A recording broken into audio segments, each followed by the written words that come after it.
രാമായണം എന്ന് കേൾക്കുമ്പോഴേ നമ്മുടെ മനസ്സിലോട്ട് ഒരു ചിത്രം ഓടിവരും അല്ലേ? ശ്രീരാമൻ, പിന്നെ രാമന്റെ കൂടെയുള്ള വിശ്വസ്തരായ ആ കുരങ്ങന്മാരുടെ ഒരു വലിയ സൈന്യം. പക്ഷേ ഈ പറയുന്ന വാനരന്മാർ ശരിക്കും ആരായിരുന്നു? അവര് നമ്മളെ കരുതുന്ന പോലെ വെറും കുരങ്ങന്മാരായിരുന്നോ? അതോ നമ്മൾ അറിയാത്ത എന്തെങ്കിലും ഒരു വലിയ രഹസ്യം അതിനു പിന്നിലുണ്ടോ? അപ്പൊ ശരി, നമുക്കിതിന്റെ പിന്നാലെ ഒന്ന് പോയി നോക്കാം. അപ്പോ ഇതാണ് നമ്മുടെ മുന്നിലുള്ള ആ ഒരു ചോദ്യം. ഈ വാനരന്മാർ പുരാണത്തിലെ കുരങ്ങുകൾ തന്നെയാണോ? അതോ നമ്മൾ നൂറ്റാണ്ടുകളായി തെറ്റിദ്ധരിച്ചു പോന്ന ഒരു മനുഷ്യ വിഭാഗമാണോ? നമ്മൾ സിനിമകളിലും സീരിയലുകളിലുമൊക്കെ കണ്ടുപരിചയിച്ച ആ ഒരു സങ്കല്പല്ലേ, അതിന് നമുക്കൊന്ന് ചോദ്യം ചെയ്തു നോക്കാം.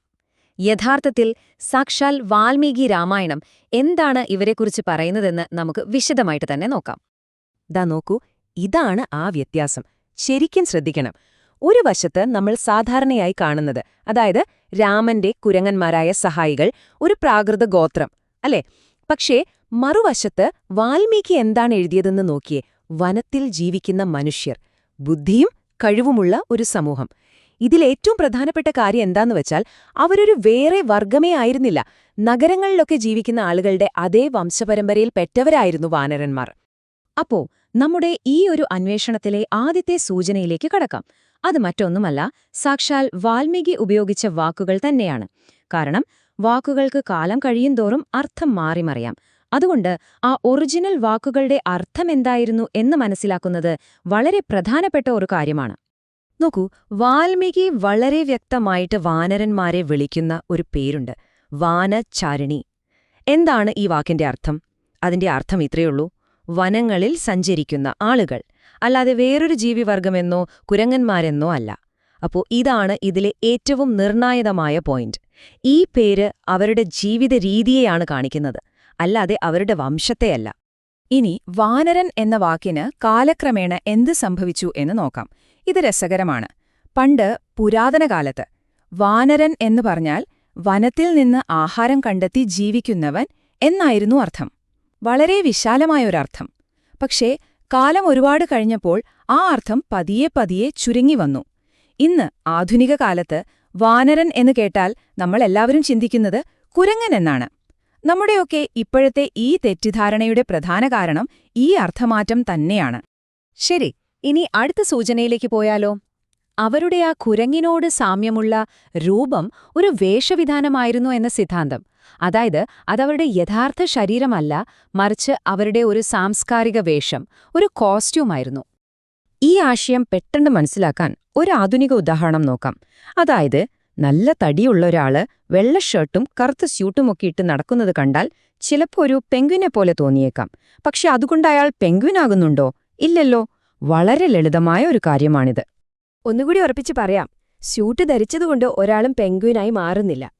ഒരു വേഷം ധരിക്കുന്നത് നമ്മുടെ യഥാർത്ഥ സ്വത്വത്തെ മാറ്റുന്നില്ല, അല്ലേ?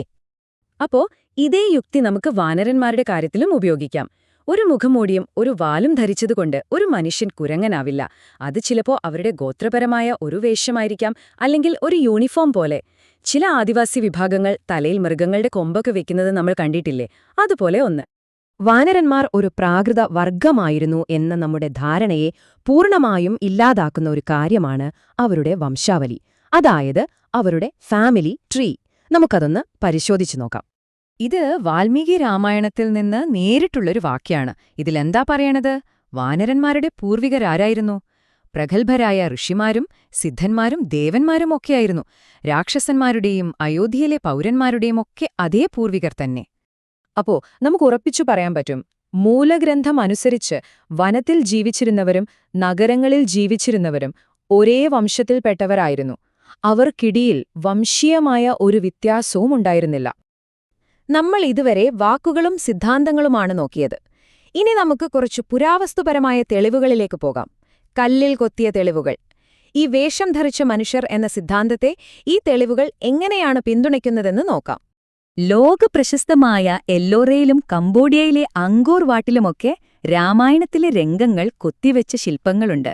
ഇന്നത്തെ സിനിമകളും സീരിയലുകളുമൊക്കെ വരുന്നതിനും നൂറ്റാണ്ടുകൾക്ക് മുൻപുള്ള ചരിത്രരേഖകളാണിതൊക്കെ. അപ്പോ അക്കാലത്തെ ആളുകൾ ഇതിനെ എങ്ങനെയാണ് കണ്ടിരുന്നതെന്ന് നമുക്കിതിലൂടെ മനസ്സിലാക്കാം.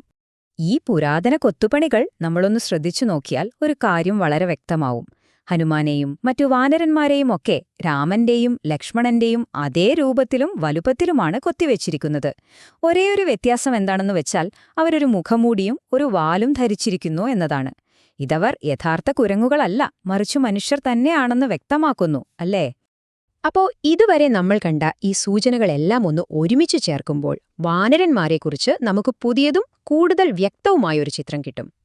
കെട്ടുകഥകൾക്കപ്പുറമുള്ള ആ യാഥാർത്ഥ്യം. അപ്പോൾ ഇതാണ് വാൽമീകി വിവരിക്കുന്ന യഥാർത്ഥ വാനരന്മാർ.